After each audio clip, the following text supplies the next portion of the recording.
at the cost of police in the English Defence League demonstrations, which took place in Leeds and Bradford last year, cost the taxpayer £1.25 million. That's about double what was predicted. Mark Burns-Williamson, who's the chairman of the West Yorkshire Police Authority, has said he wants the government to change the laws which cover how public protests are managed. He said that he'd like to see organisers being asked to provide stewards for their demos and that he'd like them to contribute towards the costs. Well, Ian Greenwood, the leader of Bradford Council, says he's OK with local people voicing their opinion, but says the EDL, who we'll be speaking to in a moment, are just bent on causing trouble wherever they go. I think there's a world of difference between a group of Bradfordians coming into the city centre to demonstrate about an issue that they feel strongly about, whether it be civil liberties, local government cuts, the Iraq war or whatever, to basically what is a travelling riot going around many communities in the country to cause disruption and mayhem in each one of them. So Ian Greenwood on BBC Radio Leeds Breakfast this morning, calling the EDL a travelling riot, causing disruption and mayhem wherever they go. I wonder what your thoughts are, please, with regard to this.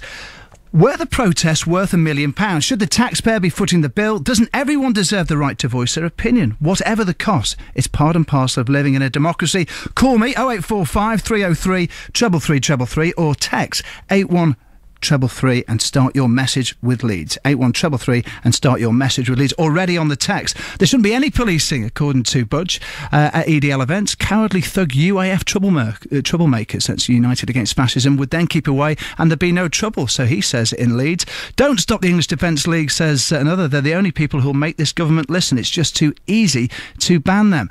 And the fine of £50 given for burning the poppy is a total disgrace to my granddad. The English Defence League seem to be the only people angry about this. What's happened to this country? So, some support on the text, 81333, start your message with Leeds for the EDL. And, well, let's speak to them now. Tommy Robinson is their leader, and he joins me now. For English Defence League, what are you defending exactly, please, Tommy? We're defending our culture, our whole way of life. We're defending against Sharia law, the spread of Sharia law, Islamism, the political wing of Islam, which is infiltrating many government bodies across the country. And we want our country back. We want our way of life preserved, and we're fed up living side by side with militant Islam. We've had to do it for too long.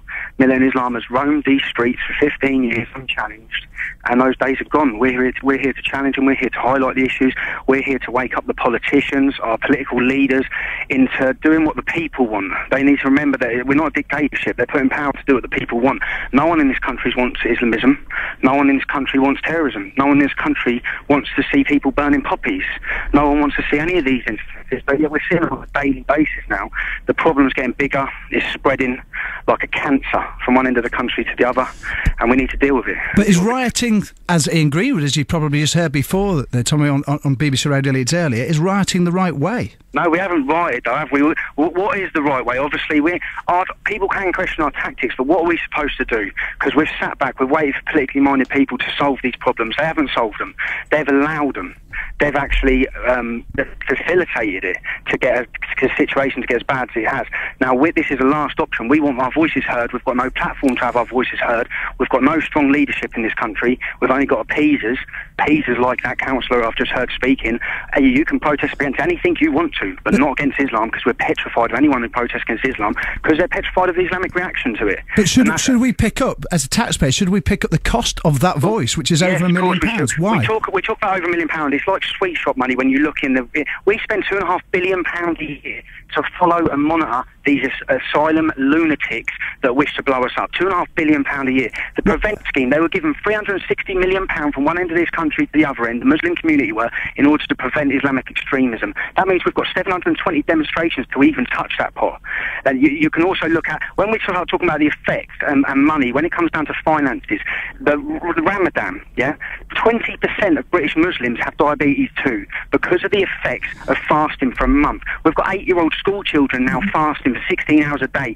That has been described as going to be a pandemic on our national health service. Ian, I think you're going off piece a little bit here. No, because we're talking about finances. What I'm saying is £1 million in amongst it. If we want to start saving ourselves money, we want to start looking at real issues and saving our money, let's deal with terrorism. Let's get rid of the Human Rights Act. Let's deport these lunatics. Let's not house them. Let's not give them benefits. We've just seen your man burn our poppies, who lives on benefits. He's given a £50 fine. I'm actually sitting in the car now on my way to court, because when he they burnt that poppy, I tried to stop them burning the poppy by jumping over a fence, and I've been charged with a more serious charge. My charge is causing fear and a fear of violence to the Muslims that were burning our poppies.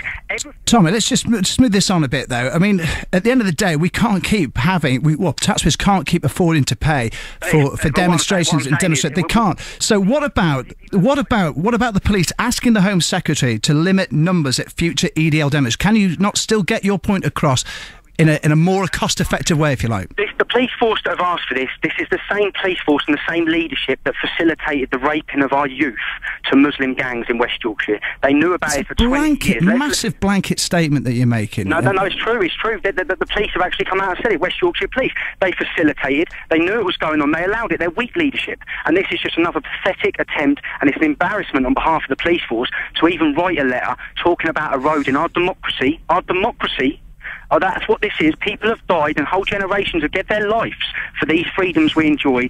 Freedom of assembly, freedom of speech. The English Defence League will continue to travel this country, highlight these issues. We will not go anywhere. We will not accept any ban. We will demonstrate where we want, when we want. And these figures that you're talking about, of course, £1.2 million is a lot of money, but in amongst the whole scheme of the effect Islam is having on this country in financial costs it's having on this country is peanuts. Tommy, would the EDL help pay for their own demonstrations? The EDL are not funded in any way. We are working class people, normal people. We have no government funding. Unlike the UAF, our opposition, who cause mayhem on the streets of this country every demonstration, they are government funded. They have millions and millions of pounds. We have nothing. We fund ourselves through our own money for going out of work a week, and that's the difference. With the English Defence League, we are all volunteers. Okay. We're not getting paid financially, any of us, for this. We're doing it for the love of our country and for our children's future. If you believed in your conviction, you could organise. If the body is that strong, the EDL is that strong, then you could fund it in some way, no matter how small. Yeah, mate. No matter how small. If they want us to stick 500 quid towards the cost of a demonstration, cost £1.2 million, then again it's irrelevant. Why? We all pay taxes. The English Defence League made up of tax-paying communities, unlike our opposition, unlike the Islamic organisations who protest in this country, who are all benefit claimants majority. So we pay our taxes, and now we're getting told to pay more money. Okay. For the English and the British community of this country have not protested for 15 to 20 years. We've sat back and we've watched the erosion of our country. We've watched it implode, and what we see we don't like. It hurts all of us. Tommy Robinson, really appreciate you coming on from the EDL. There's so much on the text here. 81333. Start your message with Leeds. Why shouldn't taxpayers have the right to protest against something they believe is wrong? Says Sharon. There is sympathy for Tommy out there. There are some blanket statements made there. He didn't agree with what we heard earlier from Ian Greenwood on BBC Radio Leeds, saying that talking about like a street arm in terms of the EDL, and there's mayhem and chaos that follows them around wherever they go.